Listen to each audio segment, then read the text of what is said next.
ചങ്കൂസ്, നിനക്കൊന്നും ആഹാരം വേണ്ടേ? ഇങ്ങോട്ട് ഇറങ്ങി നിനക്ക്.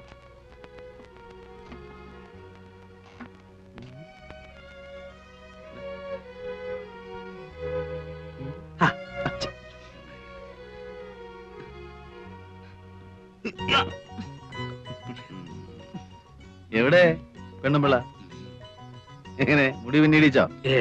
അത് ചുമ്മാ വക്കീലത്തിന്റെ മോഹം കണ്ടാ അറിയാലോ. എന്താ അതോ, വക്കീലിനൊരു പെണ്ണിനെ അങ്ങ് ഇച്ഛ പിടിച്ചു എന്നുണ്ടെങ്കിൽ അപ്പൊ അവളെ മുടി രണ്ടായിട്ട് പിന്നീടിപ്പിക്കും. മൂപ്പര് ആദ്യത്തെ കാമുക അങ്ങനെയായിരുന്നു അത്രേ. പക്ഷെ ഒന്നുണ്ട് കേട്ടോ, അങ്ങനെ എങ്ങനെയൊന്നും പുള്ളിക്ക് പിടിക്കൂല. എവിടെ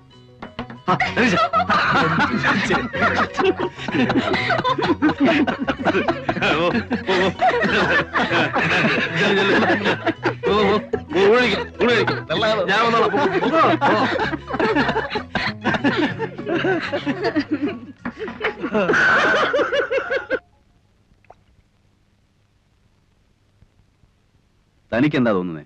ഓ, എന്ത് തോന്നാനാ? ഇവളുമാർക്കെല്ലാം ഇതുപോലെ ഓരോ കഥ പറയാനുണ്ടാവും. ഇത് കഥയല്ല വക്കീലേ. അല്ല, ഇതാണ് ഏതാണ്ട് വലിയ പൊണ്ണക്കാര്യം പറയാനുണ്ടെന്ന് പറഞ്ഞ് വിളിച്ചോണ്ട് വന്നത്. സക്രിയൊക്കെ എന്താ തോന്നുന്നത്? ആ വിശ്വംബന്റെ കാര്യം അവള് പറഞ്ഞത് കറക്റ്റാ. ആ സംഭവം ഞാൻ പറഞ്ഞതാ. ഏതാണ്ട് ഇതുപോലൊക്കെ തന്നെയായിരുന്നു. ആ കുട്ടി പറഞ്ഞത് മുഴുവൻ നേരാണെന്നേ. സക്രിയ അവളോടൊന്ന് സംസാരിച്ചു നോക്ക്, അപ്പൊ ഞാൻ പറഞ്ഞ ബോധ്യാവും. എനിക്ക് ഈ വർഗത്തിന്റെ കരച്ചിലും വീഴ്ചിലും കാണാൻ മഹാ എതക്കേടാ. പിന്നെ അവള് പറഞ്ഞതിൽ കുറെ നേരുണ്ടെങ്കിൽ തന്നെ നമുക്കിപ്പോ എന്ത് ചെയ്യാനൊക്കും? എനിക്ക് വയ്യ തല്ലുകൊള്ളാൻ, അതും അന്യനാട്ടി വന്നു കിടന്നു. നീ നിന്റെ കാര്യം നോക്ക് ഹിലാലെ, വെറുതെ ബാക്കിയുള്ളവരെ കൂടെ പുലിവാലി പിടിപ്പിക്കാതെ.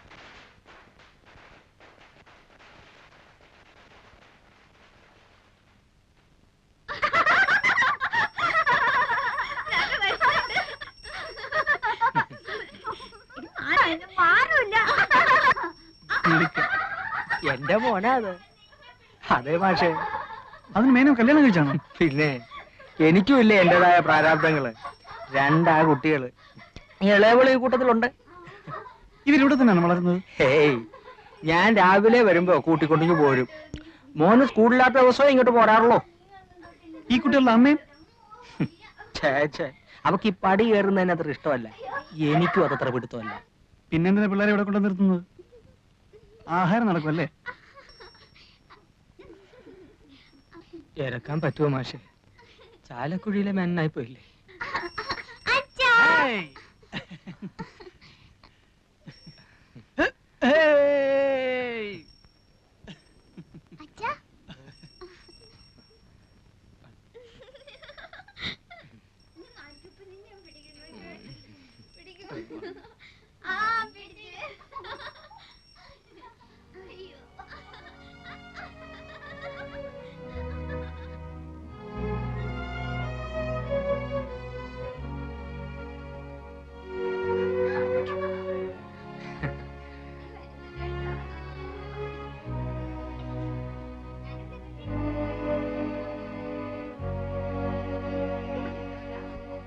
കണ്ടോ, ഈ പണ്ടാരം കാരണം കഴിഞ്ഞ ഒരാഴ്ചയായിട്ട് ഇവിടെ ഒരാൾക്കും സ്വൈര്യം ഇല്ലാണ്ടായിരുന്നു. ഇന്നിപ്പം മര്യാദയ്ക്ക് പോയി കാണേണ്ടവരെ കണ്ടു, ആളും മെരുക്കായി. അപ്പോഴും മാസ്റ്റർ അടുത്ത് ഇത്തിരി നേരം സംസാരിച്ചിരുന്നില്ലേ? ആദ്യ ഇവിടെ വന്നിട്ട് ആദ്യ ഇപ്പൊ പഠിച്ചു. അതന്നെ.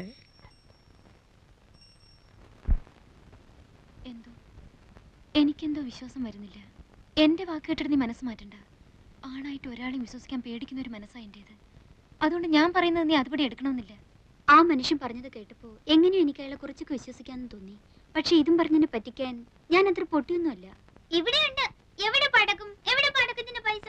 വൈകുന്നേരം പടക്കം കിട്ടിയാ പോരെ? വൈകുന്നേരല്ലേ വിഷു. പറ്റില്ല, പൈസ തന്നാ മതി, ഞങ്ങൾ വാങ്ങിച്ചോളാം.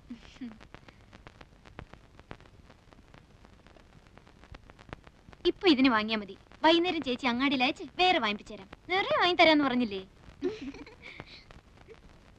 എന്റെ മോനും ഇന്ന് അവിടെ പൂത്തിരി കത്തിക്കുന്ന എഴുതിയിട്ടുണ്ട്. എവിടെ ദേവകീർത്തിയുടെ മോൻ? കോട്ടയത്തിനടുത്ത് ബോർഡിങ്ങില്.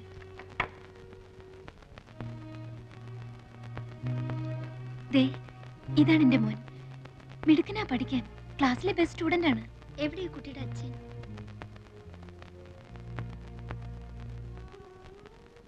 ഇതാ, ഇത് ഞാൻ അഴിച്ചു കളഞ്ഞിട്ടില്ല. ഇതും വിശ്വസിച്ചിട്ടാണല്ലോ. എല്ലാവരും വിട്ട് ഞാൻ ആ മനുഷ്യന്റെ കൂടെ ഇറങ്ങിപ്പോന്നത്. ആണായിട്ട് ഒരാളെ എനിക്ക് വിശ്വസിക്കാൻ പറ്റില്ല.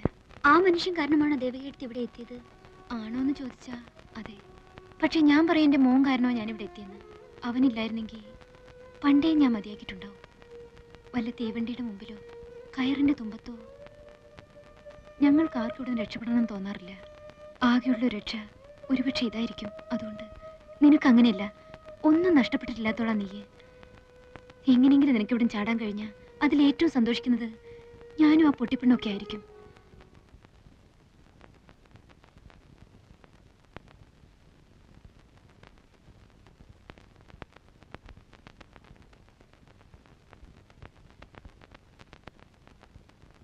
ആരാ അവിടെ?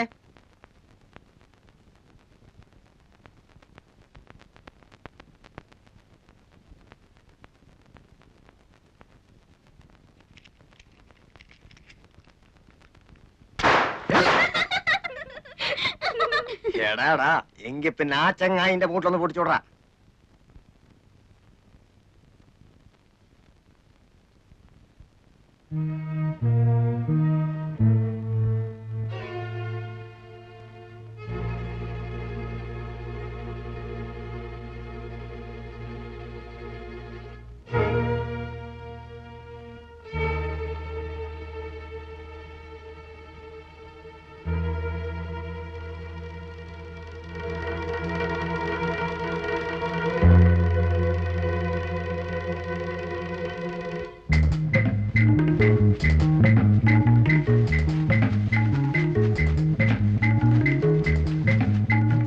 കുട്ടി പോകാനും കണ്ടിരുന്നോ? ഇല്ല.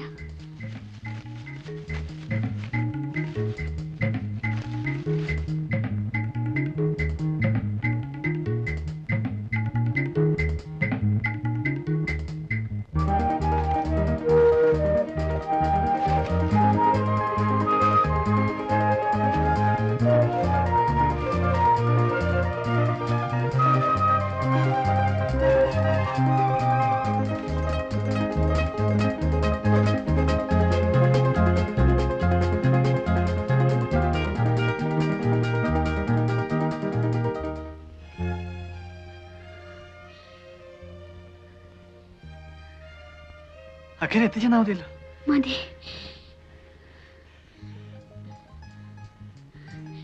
എനിക്കെന്ത് തരും? വീട്ടിൽ പോയിട്ട് വാപ്പയും ഉമ്മയായിട്ട് ആലോചിച്ചതിന് ശേഷം ഞാൻ വരും. അപ്പൊ ഒരു മറുപടി പറഞ്ഞാൽ മതി. ഉമ്മ പറയുന്ന പോലെ നടക്കൂ. ഉമ്മയും ഞാനും ഫ്രണ്ട്സിനെ പോലെ. വാപ്പയുടെ സമാധാനത്തിന് വേണ്ടിയിട്ട് ചിലപ്പോ ആമിനാന്നോ ഐഷാന്നോ പേരൊന്ന് മാറ്റേണ്ടി വന്നാല് വിരോധം ഉണ്ടാവില്ലല്ലോ. ഗൗരിക്കുട്ടിക്ക് വേണമെന്നുണ്ടെങ്കിൽ രഹസ്യമായിട്ട് ഞാൻ അങ്ങോട്ട് പേര് മാറ്റാം. വരൂ.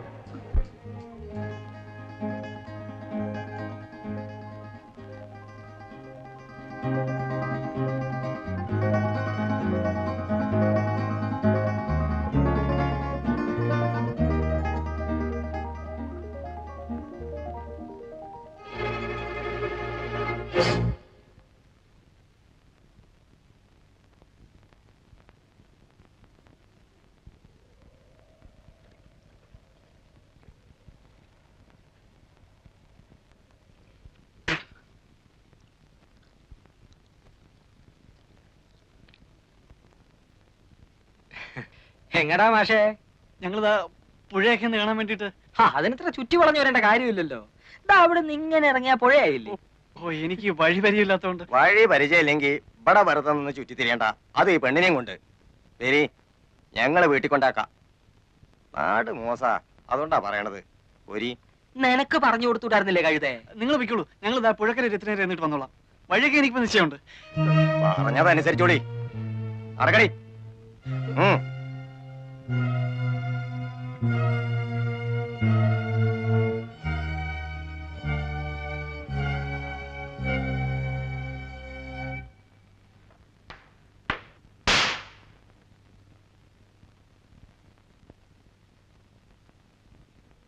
എന്താ മേനെ ഉറക്കമെന്ന് വെച്ചാ ഉറക്കം തന്നെയാ? മേനെ, ഏയ്, എന്തുറക്കമാണപ്പോ ഇത്? അല്ല നാരായണു, ഇരിക്കുക ഇരിക്കുക. കൊറേ ആയല്ലോ വിശേഷമൊന്നുമില്ലല്ലോ. എന്ത് വിശേഷം? അങ്ങനെ അങ്ങ് കഴിയുന്നു, കുടിച്ചും കുടിക്കാതെ. പണിക്കർക്ക് അസുഖമൊന്നുമില്ലല്ലോ. അസുഖേ പണിക്കർക്ക് ഞാനിങ്ങോട്ട് പോരുമ്പോ ആനകളെ കുളിപ്പിക്കുന്നത് നോക്കാൻ പോണു. മൂപ്പരും കൂടും ആനയെ തേക്കാനും പിടിക്കാനും ഒക്കെ. ആഹാ. അവർക്കൊക്കെ എങ്ങനെ അസുഖം വരാനാ മേലിനെ? ആഹാരവും തേച്ചുകുളി എല്ലാം ഇപ്പോഴും കൃത്യമല്ലേ? അതുകൊണ്ട് എന്താ, മനസ്സ് 16 വയസ്സല്ലേ ഇപ്പോഴും? നമ്മളൊക്കെ ഒരു പ്രായ പറഞ്ഞിട്ട് എന്താ? അല്ലെങ്കിൽ തന്നെ മഹാഭാഗ്യവാനല്ലേ പണിക്കര്? മൂപ്പരുടെ ഭാഗ്യം ഇപ്പം നമുക്ക് ഭാഗ്യക്കേടായിട്ടാ തീർന്നിരിക്കുന്നത്. അതെന്താ നാരായണ താൻ അങ്ങനെ പറയുന്നത്? അങ്ങനെ പറയാൻ പാടുണ്ടോ? എന്നല്ല പറഞ്ഞത്, ഓരോ ജോലികൾ വന്ന് വീഴുന്നത് കാണുമ്പോ. ആ മകളെടുത്ത് ഒന്ന് ഇങ്ങോട്ട് വന്നി.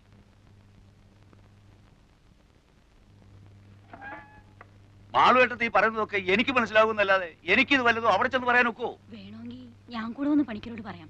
ഇനി ഇപ്പൊ നിങ്ങൾ എന്ത് പറഞ്ഞിട്ടും കാര്യമില്ല. മൂപ്പന്റെ അടുത്ത് കാലത്ത് നിങ്ങൾ ആ കുട്ടിയും കൂട്ടി പോയ വിവരം അവിടെ കൃത്യമായിട്ട് അറിഞ്ഞിരിക്കുന്നു. ഇവിടെ നിന്നല്ല, ഈ നാട്ടിൽ നടക്കുന്ന ഓരോ സംഗതികളും അപ്പോൾ അറിഞ്ഞുകൊണ്ടിരിക്കുക കക്ഷി. ഓള് മൂപ്പന്റെ അടുത്ത് പോയി, മാപ്പിളമാര് നിങ്ങൾക്ക് സപ്പോർട്ടായി, എല്ലാം അവിടെ അറിഞ്ഞിട്ടുണ്ട്. അല്ല നീ ഇതിപ്പോ എനിക്ക് നിങ്ങളുടെ പൂരായി ഒന്നും കേൾക്കണ്ട. ഒരു കാര്യം ഓർത്തോളൂ, മൂപ്പൻ വിളിച്ചാൽ വരാൻ ഇവിടെ 100 മാപ്പിളമാരുണ്ടെങ്കിൽ പണിക്കര് വിളിച്ചാൽ വരാൻ ഇവിടെ 100 സഹായന്മാരുണ്ട്. നാരായണ ഞാനത് ഇന്നലെ വരെ മാപ്പിളമാർ ഇവിടെ കയറി സൂര്യക്കേടുണ്ടാക്കാൻ നിന്നപ്പോ കാവല് കിടക്കാനും വെട്ടുകൊള്ളാനും 4 ഹിന്ദുക്കൾ വന്നത് ആര് പറഞ്ഞിട്ടാണെന്നാ നിങ്ങളുടെ ധാരണ? എനിക്കതറിയില്ലേ, നീ ഇതെന്താ? ആ അതൊന്നും മറക്കാൻ പാടില്ല. ഭൂമിയോളം ക്ഷമിക്കുന്നവനാണ് അദ്ദേഹം. ഇതിപ്പോ എങ്ങനെയോ മൂപ്പർക്കൊരു തോന്നൽ വന്നിട്ടുണ്ട്, മാപ്പിളമാരുടെ മാത്രം സപ്പോർട്ട് കൊണ്ട് മാളുകെട്ടത് ഇവിടെ പിടിച്ചിരിക്കാനുള്ള ഭാവമാണ്. അത് നടക്കില്ല. ഷോ എന്റെ ഗുരുവായൂരപ്പാ, ഞാൻ പറയണതൊന്ന് മനസ്സിലാക്കാൻ നിങ്ങൾക്ക് ക്ഷമയില്ലാണ്ടായാലോ? അവളെ അയക്കാൻ എനിക്കെന്തിനാ മനപ്രയാസം? കെട്ടിക്കാൻ നിർത്തിയിരിക്കുന്ന കുഞ്ഞുമോളൊന്നും അല്ലല്ലോ. അവളുടെ സ്വഭാവം ശരിയല്ല നാരായണ, അതുകൊണ്ടാ ഞാൻ പറഞ്ഞില്ലേ. സ്വഭാവമൊക്കെ നേരെ ആയിക്കൊള്ളും. മൂപ്പം പാവമായതുകൊണ്ട് അവള് വിദ്യ കാട്ടി ഇങ്ങോട്ട് പോകുന്നു. ഇവിടെ അങ്ങനെ ചോദ്യം പഠിച്ചിട്ടൊന്നുമില്ല. മൂപ്പനെ ദേഷ്യം പിടിപ്പിച്ചാലേ കാല